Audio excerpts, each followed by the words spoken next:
एक किसान था।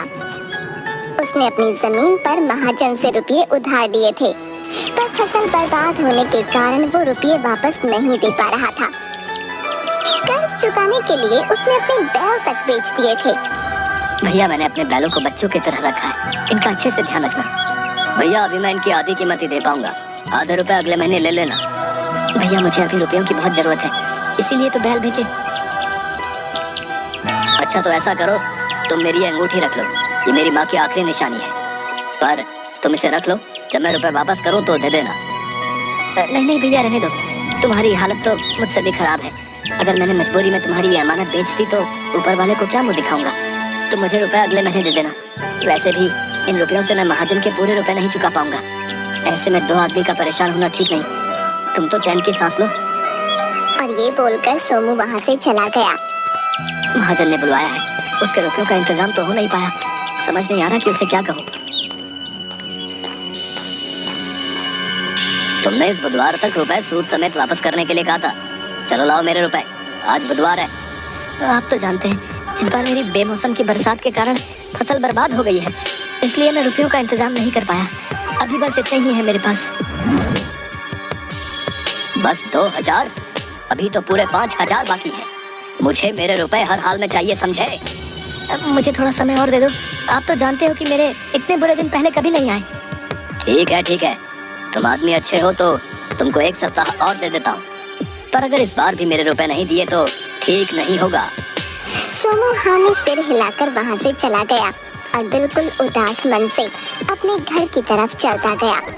4 दिन बाद सोमू के घर पर उसकी पत्नी आंगन में लगे नल के नीचे बर्तन साफ करते हुए। तुम सुनो, क्या सोमू का घर यही है? बाहर बुलाओ उसे। जी हाँ, ये उन्हीं का घर है। क्या बात हो गई? आप लोग कौन हैं? हम महाजन के आदमी हैं, समझी? बोल देना अपने बिरजुआ को कि 3 दिन दिए हैं महाजन ने, पैसे लौटा दे या अपनी जमीन और घर, समझी ना? उसके बाद बेचारी उदास मन से सोमू का इंतजार करने लगी। कुछ देर में सोमू घर आया।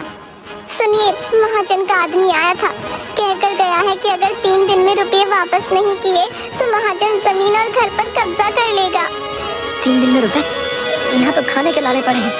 सुनिए, आप उस आदमी से रुपये वापस मांग लो जिसे पिछले साल दिए थे। नहीं, शमशेर से किस मुंह से रुपए वापस मांगू? उस आदमी ने अनजान होकर भी मुझे बीमारी में अपने घर में रखा, मेरी सेवा की, ध्यान रखा।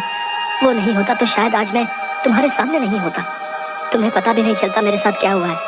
उसे रुपयों की जरूरत थी और मेरे पास थे तो दे दिए। पर उसने खुद ही कहा था ना कि 1 साल बाद वापस देगा। आप अभी ले आइए, फिर जब आपके पास हो तो देखिए, एक बार मांगने में क्या हर्ज है। ठीक है, मैं कोशिश करता हूँ, पर अगर नहीं देगा तो जबरदस्ती नहीं करूँगा। सोमू दूसरे गांव में शमशेर के घर के लिए निकल पड़ा और कुछ देर चलने के बाद वहां जा पहुंचा। सोमू ने शमशेर के घर पहुंचकर दरवाजा खटखटाया। हाँ भैया, बोलो क्या बात है? कुछ मांगने आए हो तो बाद में आना, अभी मेरे पास बहुत काम है। उसने जोर से दरवाजा बंद कर दिया। मैं इस औरत को भिखारी लग रहा हूँ। हे राम, मेरी हालत ऐसी हो गई है। फिर उसने खुद को देखा। हे राम, कुर्ता फट गया है। फिर उसने दोनों हाथों से कुर्ते को थोड़ा नीचे किया। दोबारा दरवाजा खटखटाता हूँ। ये वो क्या? अब रुको यहीं। औरत अंदर चली गई। अरे ये तो कुछ सुन ही नहीं रही। औरत एक रोटी लेकर आई। ये लो, अभी सब्जी नहीं है तो प्याज के साथ खा लेना, और हाँ, अब पैसे मत मांगना, रोटी दे रही हूँ, चुपचाप ले लो। पर आप मेरी बात तो सुनो। अरे अभी भी कुछ कहना है? शमशेर को बुला दो, उससे काम है। कौन शमशेर? इस घर का मालिक है ना शमशेर, मुझे उससे थोड़ा काम है। शमशेर? कौन शमशेर? इस घर के मालिक मेरे पति रमानाथ हैं, समझे? मैं पिछले साल शमशेर के साथ इस घर में पूरे 15 दिन रहा था। ओ भिखारी, तुम पिछले साल की बात कर रहे हो रे? मेरे ब्याह को 10 साल हो गए हैं। मैं 10 साल से यहाँ रह रही हूँ। मेरे पति जन्म से। ये घर उनके पुरखों का है, पुरखों का, समझे? और मैं शमशेर के साथ इसी घर में था। तुम भिखारी होकर मेरा घर हड़पना चाहते हो? देखो, सीधे सीधे यहाँ से निकल लो, वरना ठीक नहीं होगा। मेरी बात तो सुनो। चलो चलो, निकलो यहाँ से। अगली बार दरवाजा खटखटाया तो मार खाओगे। औरत ने उसके मुंह पर दरवाजा बंद कर दिया। सोमू थक हार कर एक पेड़ के नीचे बैठ गया। क्या हाल हो गया है मेरा, पहनने को ढंग का एक कपड़ा नहीं, खाने को दाना नहीं। तभी एक आदमी उसके सामने एक सिक्का फेंक कर चला गया।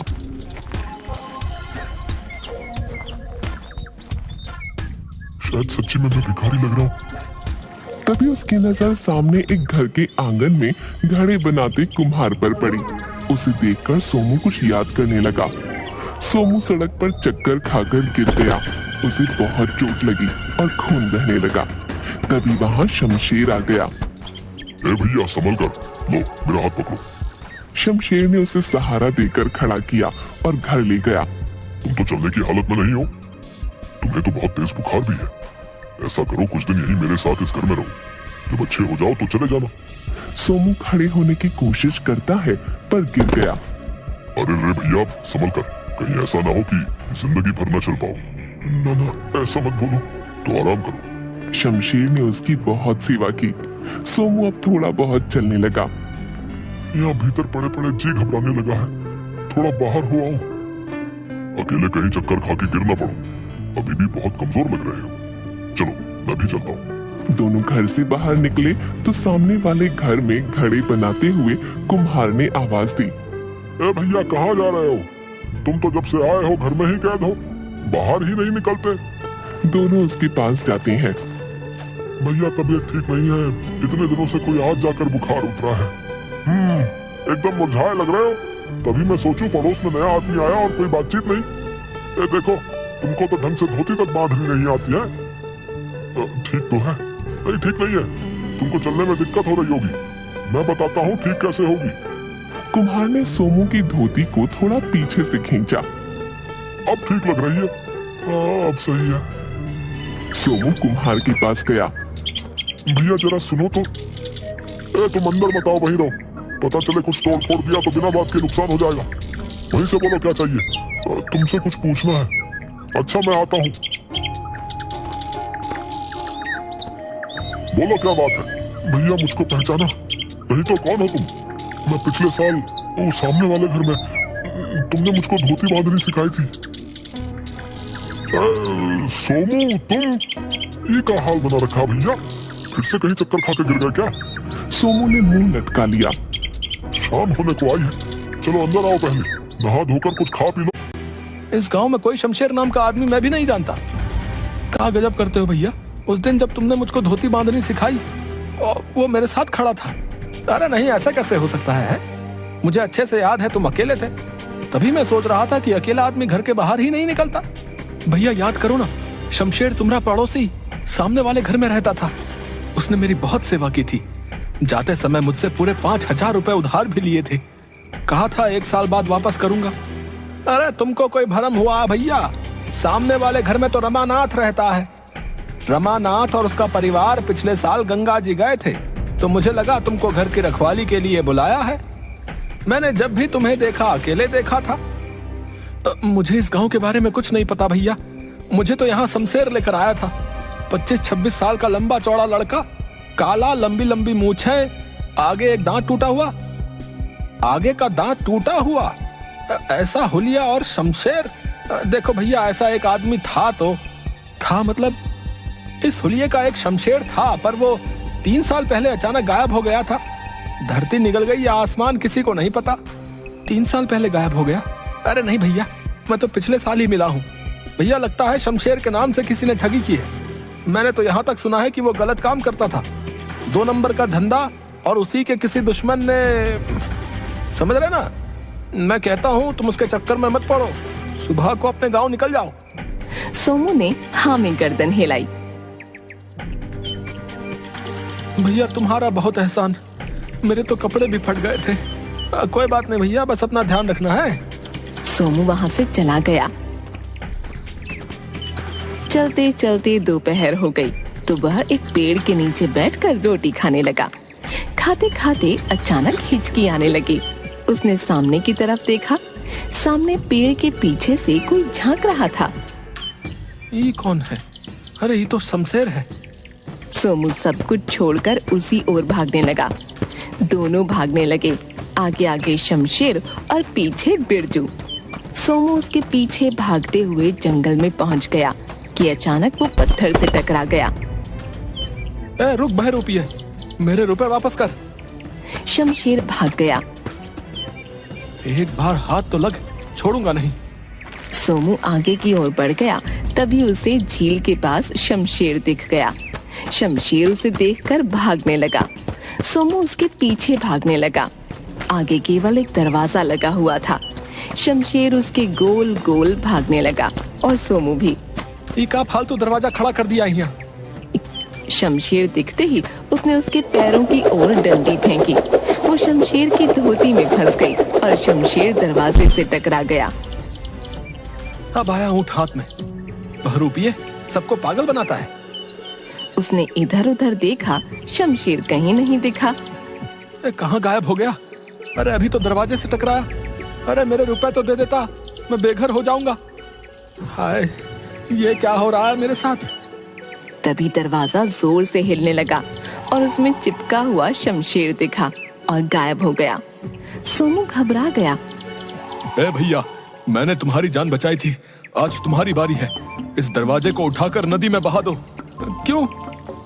मैं सब बताऊंगा। पहले ये दरवाजे को पानी में बहाओ, वरना मैं मर जाऊंगा।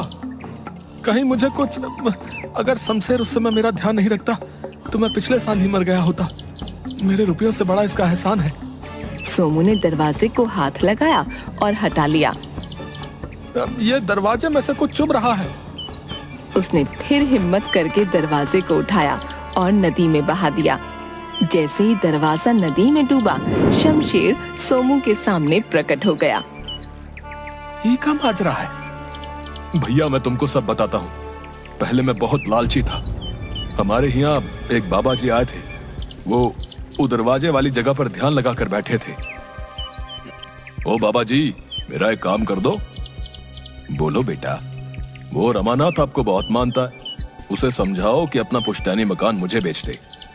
बेटा, मैं सन्यासी हूँ, इन सांसारिक कामों में नहीं पड़ता। देखो बाबा, मुझे वो घर हर कीमत पर चाहिए। मैं उसके साथ जोर जबरदस्ती नहीं कर सकता, क्योंकि पूरा गांव उसके साथ है। वो आपका कहा नहीं टालता, तो ये काम आपको करना पड़ेगा, वरना क्या? जहां बैठे हो वहां से कभी उठ नहीं पाओगे। आप मुझे जानते नहीं हो। बेटा, तुम स्वार्थ में अंधे हो गए हो, सुधर जाओ। अरे मुझे सुधरने को कहता है? कहकर उसने बाबा को पकड़ना चाहा, परंतु बाबा ने एक फूंक मारी और शमशेर दरवाजे में परिवर्तित हो गया। अरे ये क्या हो गया? मेरा दम घुट रहा है। बाबा, बाबा माफी, बाबा माफी। तुम्हारे पाप का घड़ा भर गया है। माफी इतनी आसानी से नहीं मिलती। माफ कर दो बाबा, माफ कर दो। ठीक है, आ जाओ बाहर। शमशेर दरवाजे से प्रकट हो गया। तुम श्रापित हो, अब से तुम अदृश्य हो, कोई तुम्हें देख नहीं पाएगा। बाबा कृपा करो, मुझे वापस पहले जैसा कर दो। मैं कभी कोई गलत काम नहीं करूंगा। तुम्हारी माफी का एक ही उपाय है। एक ऐसा आदमी जो इस गांव का ना हो, निर्बल हो, लेकिन दिल का सच्चा हो। यदि उसे तुम्हारी जरूरत होगी तो तुम केवल उसे दिखने लगोगे। तुम्हारे सच्चे मन से की गई सेवा से यदि वो स्वस्थ हो जाए और 1 साल बाद वो इस दरवाजे को उठाकर नदी में बहाए, तो तुम फिर से पहले जैसे हो जाओगे। ऐसा तो पहले कभी सुना नहीं। जब मैं तुम्हें दिखने लगा तो मैं समझ गया कि तुम ही वो आदमी हो, पर मैं तब तुम्हें ये सब नहीं बता सकता था। इसलिए तुमसे रुपए उधार लिए कि तुम 1 साल बाद इसी बहाने वापस आ जाओ। तुम बहुत होशियार आदमी हो, गायब होकर वापस इस दुनिया में आ गए। शमशेर ने वहीं मिट्टी में गड्ढा खोदकर एक डिब्बा निकाला।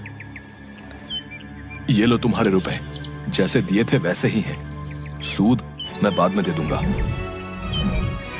नाना भैया, मेरा काम इन्हीं रुपयों से हो जाएगा। देखो, आज फिर तुमने मेरी मदद कर दी। तुम बहरूपिये नहीं हो। भैया, तुमने तो मेरी जिंदगी वापस की है। अब मैं भी तुम्हारी तरह सच्चा आदमी बनूंगा।